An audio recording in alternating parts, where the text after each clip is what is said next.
नमस्कार, आप देख रहे हैं निवेश का बड़ा सवाल, जिसके नॉलेज पार्टनर हैं मेरे एसेट म्यूचुअल फंड। आज का सवाल थोड़ा असहज है। देखिए, हम ये मान के चलते हैं कि हमारा रिटर्न या तो बाजार तय करता है या आपके फैसले तय करते हैं, लेकिन आज एक तीसरी चीज पे बात करेंगे जो आपके अंदर ही बैठी है। तो एपिसोड को आखिर तक देखिएगा, उस प्रश्न का उत्तर आपको मिल जाएगा। और हमारे साथ हैं वैल्यू रिसर्च के धीरेन्द्र कुमार। सर, बहुत स्वागत है आपका। धन्यवाद आपका अमित। सर, पहला सवाल बहुत बेसिक से ही शुरू करते हैं। दो लोग एक ही जगह पैसा लगाते हैं, 10 साल के लिए लगाते हैं, रिटर्न एक ही होना चाहिए, एक ही होता है क्या? एक ही होना चाहिए और होता भी है अगर आप ठीक उसी दिन लगाइए। अगर मैं अगर 10,000 रुपये लगाऊँ और आप 25,000 रुपये लगाइए और हम लोग एक ही दिन लगाते हैं और एक ही दिन निकालते हैं, तो हमारा रिटर्न बिल्कुल बराबर होगा जी। प्रतिशत रिटर्न बराबर होगा। वो फंड में अगर रिटर्न 10% आए तो मुझे भी 10% रिटर्न मिलेगा, आपको भी मिलेगा, लेकिन आमतौर पर ऐसा होता नहीं जी। वैल्यू रिसर्च में एक अध्ययन किया गया जिसमें कि सारे इक्विटी फंड पे हम लोग जो रिटर्न कैलकुलेट करते हैं वो दिखता है कि आज इस पैसे का रिटर्न कितना है। अगर ये 5 साल पहले लगाया गया था, अच्छा, 10 साल पहले लगाया गया था या 3 साल पहले लगाया था, 1 साल, 3 साल, 5 साल, 10 साल का रिटर्न आपको दिखता है। और जब वो रिटर्न दिखता है तो लोग बड़ा अचरज करते हैं कि यहाँ पे रिटर्न दिख रहा है 20%, पर मुझे तो रिटर्न 20% नहीं मिला। आपको इसलिए 20% आमतौर पे नहीं मिलता है क्योंकि हमारे अध्ययन का आधार ये था कि लोग पैसा लगाते कब हैं जी, और लोग पैसा निकालते कब हैं, और आपके लगाए हुए पैसे और निकाले हुए पैसे के रकम पे और अवधि पे पूरा रिटर्न निर्भर करता है। और जो निवेशकों का बिहेवियर है, इस वजह से कि अच्छे अच्छे फंड में अगर औसतन रिटर्न अगर 14% का हो, जी, तो हमारे अध्ययन में ये पाया गया था कि वो घट करके 9% हो जाता है जब हम उस रिटर्न को एडजस्ट करते हैं कि लोगों ने पैसा लगाया कब था और निकाला कब था। अच्छा, तो फिर सर, लोग ऐसा क्या करते हैं कि ये फासला बनता है? लोगों के रिटर्न कम होने के मुख्य 4 कारण हैं। एक तो लोग देर से लगाते हैं। आप मुहूर्त निकालते हैं कि बाजार ज़रा स्टेबल हो जाएगा, चढ़ना शुरू हो जाएगा, तब लगाएंगे, और उस समय आपका उचित समय पे या गिरे हुए स्तर में जब आपको हिम्मत नहीं होती है लगाने की, वो काफ़ी समय बीत जाता है और वो उचित समय होता है। तो नियमित रूप से लगाने का जो दौर है वो शुरुआत ही नहीं होता है।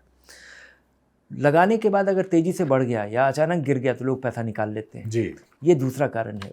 तीसरा कि आप या तो निकाल लेते हैं या ये करते हैं और बीच में आपको लगता है कि आपने जिसमें लगाया है वो नहीं बढ़ रहा है, कुछ और बढ़ रहा है, तो ये फेरबदल करना, क्योंकि बाज़ार में बहुत सारा विकल्प है, कहीं पे कुछ अच्छा कर रहा होगा, कहीं कुछ ख़राब कर रहा होगा, और आप अगर दूसरी चीज़ को देखते रहिएगा तो आप हमेशा इस असमंजस में रहेंगे जी, कि इससे निकाल के उसमें कर दिया जाए तो पैसा काम करना बेहतर तरीके से बढ़ना शुरू कर देगा। और तीसरा कि बाज़ार में जब भी गिरावट का दौर आता है तो लोग घबराहट में या तो अपना पैसा निकाल लेते हैं या फिर अपना लगाना बंद कर देते हैं। इस 4 कारण से निवेशकों का बड़ा नुकसान होता है। जब हम निवेश किसी फंड का रिटर्न देखते हैं कि 20% है और निवेशक को मिला केवल 12-14%, तो यही 3-4 कारण है, क्योंकि आपका कोई डिसिप्लिन फ्रेमवर्क नहीं होता है। और ये 4 चीज़ें जो कि उस समय बहुत ही आपको इम्पोर्टेंट लगता है, ये आप काफ़ी समझदारी से ये आपको लगता है कि आप ये समझदारी कर रहे हैं, लेकिन यहाँ पे आपका टेम्परामेंट, आपका बिहेवियर, आपका डिसिप्लिन, ये सबसे बड़ा कारण है आपके रिटर्न को बढ़ाने का, ना कि ये सब कुछ करना।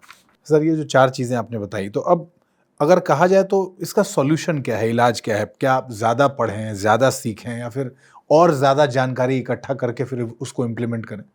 लोगों को लगता है ऐसा, और लोगों को लगता है कि अगर आप ज़्यादा जानेंगे तो आप ज़्यादा मजबूती, ज़्यादा कॉन्फिडेंस के साथ आप डिसीजन ले पाएंगे, जानकारी के आधार पे ले पाएंगे।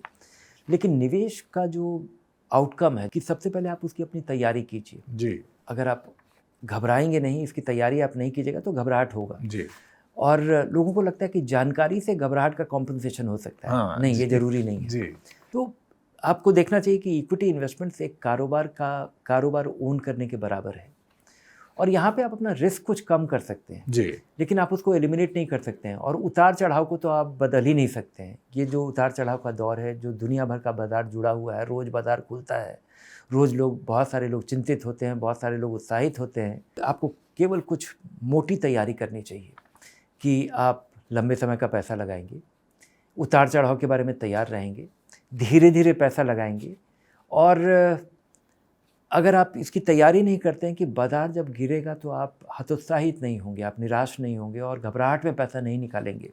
उसका यही कारण है कि लंबे समय का पैसा हो और इक्विटी का बेसिक प्रीमाइस है कि आप अपना रिस्क कम कीजिए। आप एक तो अपने लेवल पर रिस्क कम कीजिए कि आप लंबे समय का पैसा लगा रहे हैं, धीरे धीरे लगा रहे हैं, और दूसरा कि अच्छे फंड का चुनाव कीजिए जो कि डाइवर्सिफाइड होगा, जहाँ पे आपका रिस्क कम होगा। और अगर ये 2-3 चीज़ करते हैं तो तब आप अपने प्लान पे और फिर डिसिप्लिन का रिजल्ट क्या है, आप रोक देते हैं तो आप क्या कीजिएगा, अगर आप लगाते रहते हैं तो आपके पैसे का क्या होगा। अगर इसके बारे में आप चिंता करें और अपने प्लान पे बने रहने का अगर आप कोई तैयारी करें, वो बेहतर है इसके बजाय कि रोज़ आप घबराहट में रहें या रोज़ आप उत्साहित हो जाएं, क्योंकि ये जो बाज़ार का मूड है इसको गेस करना असंभव है। तो सर, सबसे आखिर में अब इस गैप को, इस फासले को कैसे कम कर सकते हैं निवेशक? इस फासले को कम करने का केवल एक ही तरीका है कि एक उद्देश्य से लगाइए, खूब सोच समझ करके एक फ़ंड का चुनाव कीजिए, नियमित रूप से लगाइए, निर्धारित कर दीजिए कि कितने समय तक आप लगातार लगाते रहेंगे या कितने समय तक ये पैसा लगा रहेगा, और इसके बीच में बिल्कुल छेड़खानी नहीं करेंगे आप। छेड़खानी नहीं करना ही मुझे लगता है सबसे ज़रूरी चीज़ है। बाकी सब चीज़ तो आप अधिकतर लोग कर लेते हैं, लेकिन आप सोच के चलते हैं लॉन्ग टर्म के लिए, और आपका लॉन्ग टर्म 1 साल का हो जाता है, 6 महीने का हो जाता है। घबराहट में आप पैसा निकाल लेते हैं या कई बार ज़रूरत पड़ जाती है और आप उस पैसे को निकाल लेते हैं, तो उसको छोड़ दीजिए। अगर ज़रूरत पड़ जाती है, पैसे को निकाल लेते हैं, चाहे वो कम हो या ज़्यादा हो, आपके काम आ गया तो वो उचित ठहराया जा सकता है। लेकिन केवल इसलिए कि कुछ बदला है, इस वजह से आपको कुछ बदलना है, तो ये कॉन्टेक्स्ट बदलने से आपका इन्वेस्टमेंट का प्लान नहीं बदलना चाहिए। धन्यवाद सर इस बातचीत के लिए। धन्यवाद आपका अमित। तो देखिए, आज के एपिसोड का टेक अवे क्या है? आपका निवेश जो कमाता है और आप जो कमाते हैं, इन दोनों के बीच का फासला बाजार नहीं बनाता, आपके फैसले बनाते हैं। इसलिए अपने फैसलों पर ध्यान दीजिए, अपने फैसलों को नियंत्रित रखिए। इस एपिसोड को ज़्यादा से ज़्यादा लोगों को शेयर कीजिए, अपने सवाल हमें लिख के भेजिए। वैल्यू रिसर्च हिंदी को सब्सक्राइब कर लीजिए और मेरा एसेट का नॉलेज सेंटर विजिट करना मत भूलिए। फिलहाल इस एपिसोड में इतना ही। नमस्कार। म्यूचुअल फंड निवेश बाजार जोखिमों के अधीन है। योजना से जुड़े सभी दस्तावेजों को ध्यान से पढ़ें।